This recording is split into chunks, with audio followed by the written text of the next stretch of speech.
इस बीच देख रहे हैं हम विवाद भी तमाम बातों को लेकर साफ तौर पर नजर आ रहा है क्योंकि ऑपोजिशन सरकार पर हमलावर है। वहीं एनसीपी ने लोकतंत्र को लेकर सवाल उठाए हैं। बिना विपक्ष के लोकतंत्र कैसा, यह पूछा है सुप्रिया सुले ने। एनसीपी की सांसद है। उद्घाटन में विपक्ष का ना होना बहुत दुखद है, ये कह रही हैं Supriya Sule. It's very hard to tell, but it's very painful for me, for somebody who is so proud of our Indian Parliament and our democracy. And democracy is called a democracy when there is an opposition. So to have such a large event and open a new Parliament building without an opposition, it does not mean there is a democracy in this country. It's an incomplete event. तो सुना आपने सुप्रिया सुले को, वो कह रही हैं कि विपक्ष का ना होना बहुत दुखद है। रामकृपाल जी, ऐसा लग रहा है विपक्ष ने मौका खुद गंवाया है। निश्चित रूप से सुप्रिया जी का जो कह रही हैं वो सही बात है। काश आज विपक्ष होता। अभी भी मुझे लगता है कि 12 बजे के बाद जब दूसरा होगा तो विपक्ष को आना चाहिए। इसमें कोई प्रतिष्ठा का सवाल नहीं बनाना चाहिए। जैसा मैंने कहा कि एक महसूस कर रहा होगा विपक्ष की आज का ये जो मौका था पूरा देश देख रहा है, और ये हिसाब किताब पार्टियों से बाद में चुका लिया जाता है, लेकिन ये मौका एक सदी में शायद इस सदी में फिर नहीं आएगा।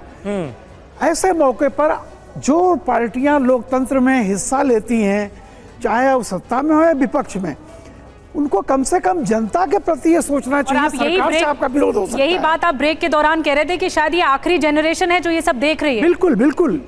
देखिए, मेरा ये कहना है कि आपका आज की सत्ता से विरोध हो सकता है, सरकार से विरोध हो सकता है, लेकिन 140 जनता के बारे में आप सोचते कि ये कम से कम आपकी जिम्मेदारी जनता के प्रति होती है कि मैं जनता के हित के लिए आज। बिल्कुल। घनेंद्र जी, क्या इस बात का एहसास है आप लोगों को कि जनता के बीच कहीं दूसरा मैसेज तो नहीं चला जाएगा? नरेंद्र मोदी के विरोध के चलते नई संसद जो बनाई गई है, नया संसद भवन जो बनाया गया है, उसका अपमान आप लोग कर रहे हैं।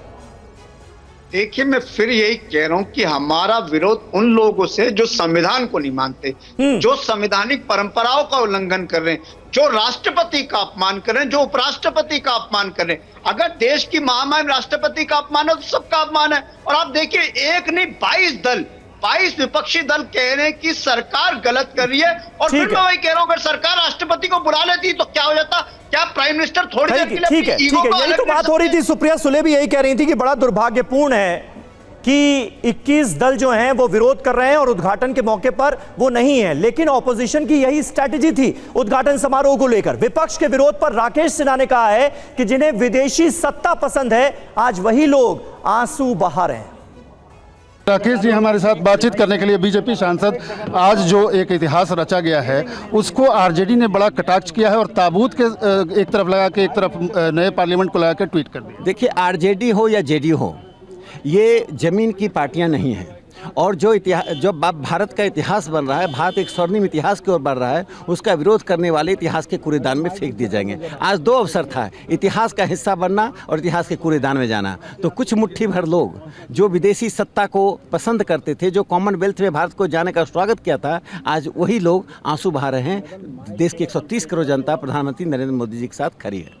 ये थे साफ तौर पे इनका कहना है, राकेश सिन्हा का, कि जो लोग संसद के इस पूरे कार्यक्रम का विरोध कर रहे हैं उनको देश माफ नहीं करेगा।